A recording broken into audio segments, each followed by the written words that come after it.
Welcome in to another episode of the Need for Seeds College Basketball Podcast, presented by the Betting the Pitch Podcast Network. I'm your host, 3_G Warner. I have Big East Ben here with me, as always. Hair is looking very tall today. How are you feeling? Stash. Uh, Over the 2 weeks, I experienced Marquette getting smoked by Wisconsin and one of the worst gambling weekends of my life. So feeling light in the upper lip and feeling confident. All right, I think it cut out on the first part. Hopefully it's recorded. But you shaved the mustache. It's now a beard, it looks like. Welcome to the Beard Club. It's a rough life, but I don't think I could ever shave again because then I'll look like I'm 12 years old and I guess on the wrong side of 30. So that's not great. Yeah, so let's go into this. We're going to go through a six-pack of games, and we're doing this a special Friday edition, but we think we're going to keep Fridays going forward because Wednesday night is really not the dream scenario to record a podcast, and that's when I have all my dates that cancel on me, so I want to at least leave those days open. So let's go through. Big East Ben, you selected our games this time, so where do you want to start? Yeah, awesome slate Saturday. I mean, we got Arizona at Purdue. We got North Carolina going against Kentucky. We got, I mean, one of the best slates of tonight. We got Gonzaga versus UConn. I'm going to start with a game not quite in that same stratosphere. Okay. It's being played in Springfield, Massachusetts. Ah, So neutral site, semi-neutral site. West Virginia visiting my alma mater, the UMass Minutemen. Uh, West, really? West Virginia favored by 2.5. So I saw this line come out, and I'm like, oh wow, I'm gonna grab my guys plus 2.5 home. Yeah, I've been to this game before back in 2014, the Chaz William days. They put up 105 against BYU. It was an electric atmosphere. Ooh. Uh, I don't I think it's bet gonna be. I bet that game. I'm pretty sure I watched it from my mom's house. And those Chaz Williams UMass teams were money makers with Caddy Lane, right? Eddie Lane, Raphael Putney, great Oh team. yeah. Yes, Putney. Uh, so yeah, so I saw that line and I'm like, huh. Look a little bit deeper. Guess who's making his first appearance for the Mountaineers this season? Bob Huggins. Ooh, that would be nice. Mr. Kerr Krishna, who has been Oh, suspended for these first 9 games for receiving improper benefits from Arizona. I don't know how that's possible now in the NIL days. I haven't looked too much into it. yeah. Uh, but I like the Mountaineers here, getting back to full strength. They also have 2 transfers that have been trying to gain their eligibility. They might play. UMass is one of the worst teams in terms of fouling. They hack and hack and hack. And West Virginia is one of the best teams that get into the line. I like the Mountaineers here, trying to build up somewhat of a non-conference resume going into Big 12 play. Yeah, UMass hacking and hacking and hacking. It sounds just like one of their alumni that's on this podcast on the college basketball court, or actually just pickup game basketball courts back in Nashville where we met. I remember a screens and D guy, a little too much screens for a NBA Friday afternoon basketball game, in my humble opinion. But anyway, we'll let bygones be bygones. Certainly not the dream matchup to talk about on this podcast. But it's money is green. Whoever you're betting on, whether it's UMass and West Virginia or it's North Carolina, Kentucky. So not a great start to the season. Of course, the Bob Huggins stuff was really weird in the offseason as well. Kirk Kriisa coming back. I have big questions about him just outside of an Arizona system where he was surrounded by one of the best teams in the country. And unfortunately, a lot of players, when they come back, that first game is not usually dominant. So I have questions really about West Virginia this whole year. The Big 12 is going to be a gauntlet, maybe not as top heavy or just maybe more top heavy than it's been in the past because it was so dominant from top to bottom. Really, there was like one bad Oklahoma State team every season, it seemed. But UMass on the other side, I mean, they've been far from it, or far from their best, the Caddy Lane, Raphael Putney days. But Frank Martin's there. It's going to be a tough environment. This is probably a game scheduled back when Frank Martin was expecting Bob Huggins to be the coach, because I think they're pretty tight. We're on each other's staffs. Like, I guess, yeah, the what's the guy's name? Eisler, the replacement. He was on that Kansas State staff too. So it's a nice Josh Eilert, it looks like. Tyler. Yes. I don't really have a book on him, I'll say, but it probably, I mean, matchups make fights, as they say, and two guys that should know a lot about what their predecessor or what pretty much they learned from the same guy, all disciples of the Huggy Bear. So we'll see what happens. I mean, UMass off to a 5-2 start, not a bad start to the year, despite a home loss to Harvard, who aren't the same. And I think a relatively explainable loss to Towson, but got a good win over UMass Lowell, who's better than I think most people would expect for the rest of that schedule. I mean, I guess the home win to South Florida says something, but still, West Virginia has clearly been a lot more tested. A lot of home losses, unfortunately, to St. John's and Pittsburgh. But I think you're on the side of the more veteran, more experienced team that's been baptized by Virginia in a 2-point loss on a neutral. Also played SMU and had an opener win against Missouri State. So I think you're betting the more polished team of these two, and we'll see how much they can score. So next on our list, Benny, where are we going? We are going south. We're going to the FedEx Forum in Memphis, Tennessee. Clemson Tigers making it Yes. out there. Tiger game. Um, You're gonna pick Memphis, the Tigers, huh? Me- pretty confident. Memphis -2. Clemson, great story this year. One of the few undefeated teams left. PJ Hall is a superstar. That guy is a monster down there. Joe Girard's been wet as they come from three. Oh, Um, hey now. yeah, but I like Memphis at home here. I love David Jones. He's incredible. He's a bucket getter. This is more just I think Clemson is comes back down now. I mean, 13th in the country. No one really saw this coming. I think it's a bit of a reversion to the mean game. So explain to me why the hits are out on Penny Hardaway this year. No respect at A&M, very little respect in the battle for number 4 Atlantis. Uh, for me, I feel like I've been loving it. I've been backing them this whole season. Yes, a loss at Mississippi doesn't look great, but really close game, and that can be a tough place to play. And Chris Beard coaches there now because he hasn't been accused of beating his wife or girlfriend yet. Villanova, also a loss on a neutral, was not very close, but I think that'll happen every time, every once in a while, maybe on a third game in 3 days when you've already played and beaten Michigan and Arkansas. So also a huge comeback win at Missouri. Suffering, we're way down and then ended up blowing out the doors off a pretty decent home team in Como as well. So why and good win at VCU as well. Not the same VCU talent as we're used to, but a win nonetheless, even if it took overtime. Why do we think that? Do you think this line is a respect of Clemson or is it continued disrespect of Memphis? I think it's more disrespect to Memphis. I mean, we were talking about the Clemson TCU line and just scratching our heads of like why it was a pick 'em. And then the market is totally turned on Clemson. It doesn't make any sense. Yeah, I do think it's a disrespect to Memphis. I mean, both of these teams like worse flaws cancel each other out. Memphis is terrible at keeping teams off the glass. Clemson 200th in offensive rebounding. Memphis 247th in turning the ball over. Clemson defense 328th in forcing turnovers. So in that situation, they seem like two evenly teams. I'm gonna back the home team with a point to give. Yeah, I like it too. I feel like underrated crowd in Memphis. Yes, they have a pro basketball team, but I feel like that town actually skews more to the Tigers than they do to the Grizzlies. What's next on our list, Ben? Next up, we are going back to Springfield, Oh Massachusetts. my gosh, we just might as well spend the whole day there. Florida Atlantic taking on St. Bonaventure, the Bonnies. If this was up in Olean, Olean. Olean. If this was up in Olean, I'd have a different opinion. But given that Florida Atlantic 7.5 point favorites in Springfield on a neutral floor. FAU number 5 offense in basketball, number 4 in effective field goal percentage. St. Bonaventure is one of those, plodding teams, 250th in tempo.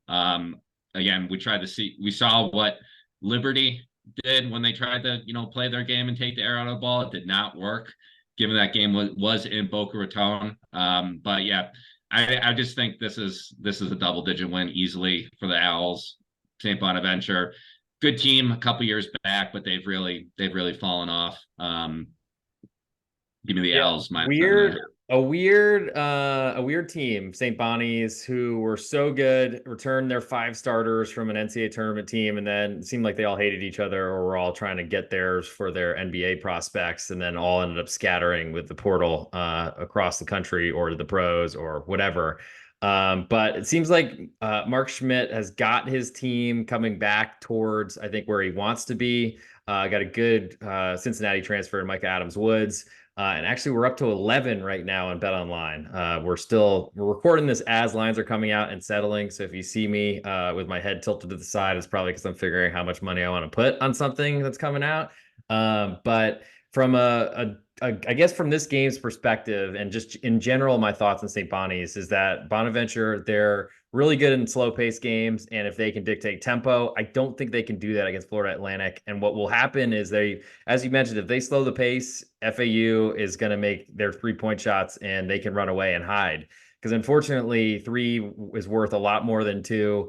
And I think really St. Bonnie's don't have the offense to match. Now, if they can get FAU on a poor shooting night, it's possible. Also on a neutral floor, it's a little bit more difficult to see FAU ripping the nets like they have, but they also made a Final Four run and could have been a championship game run on neutral floors. So I think there's going to be a big bounce back from their disappointing loss and kind of collapse, you could argue, against Illinois at the MSG in the Jimmy V Classic. Plus, you got to imagine that Vlad Golden's decided he's not going to get in foul trouble like he did in that matchup. So Bonnie's great coach, and I think they keep it close, but I'm not sure if they hang around for the whole 40 minutes. So even at 11, that should cover fouling at the end. If you get close to that 7.5 number, then fouling is kind of up in the air.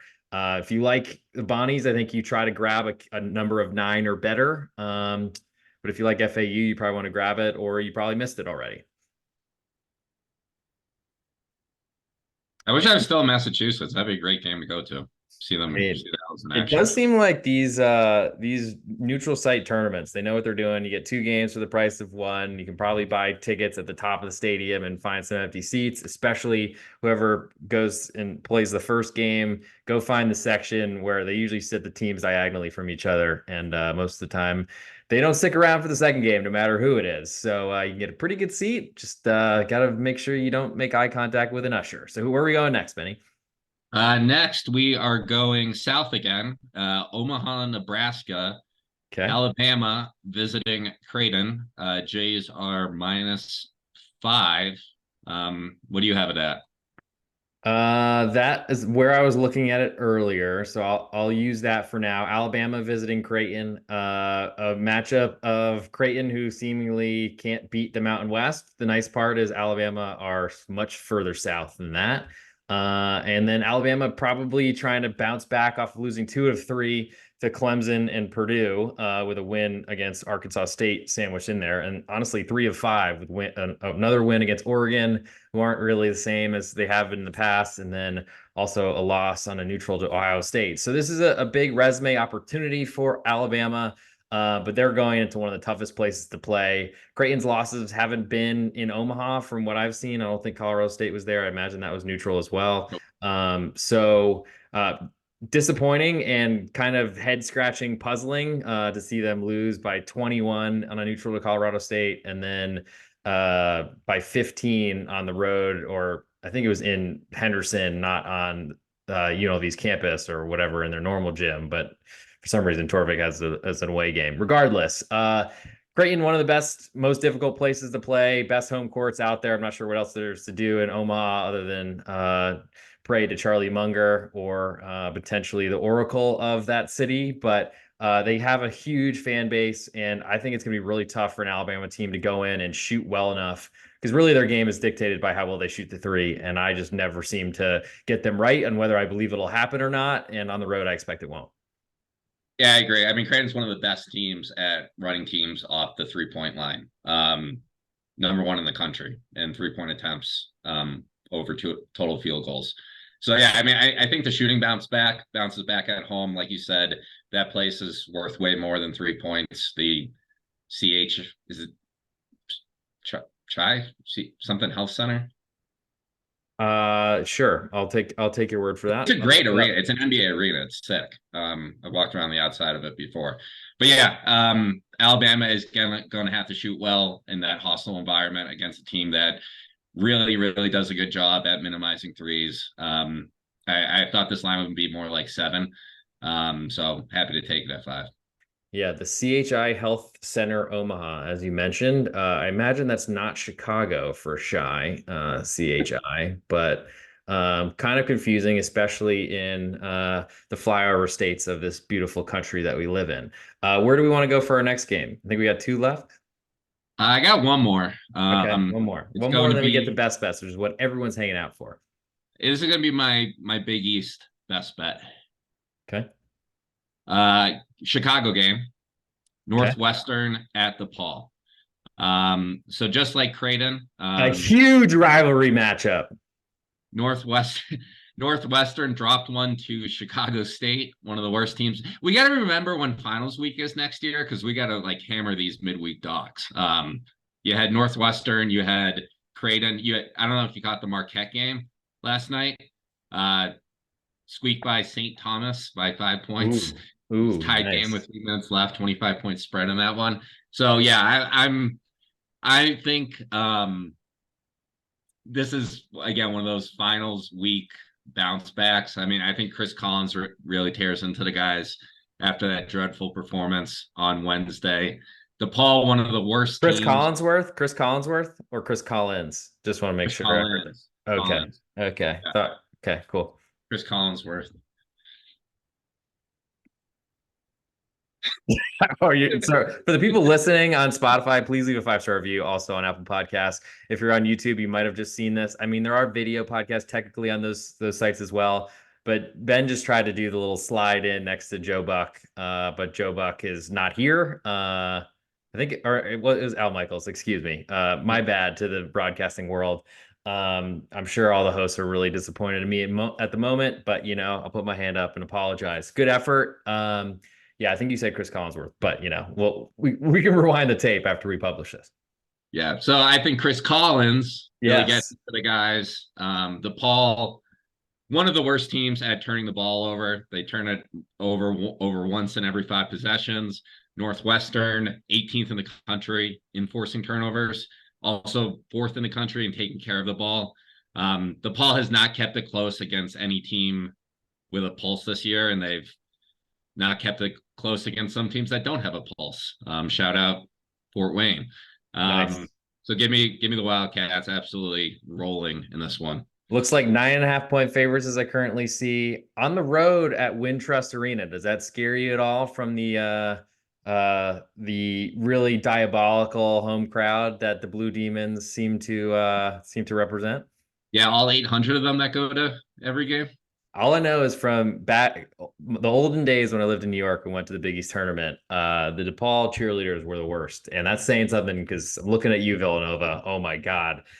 One of the nicest additions was the University of South Florida to the old Big East.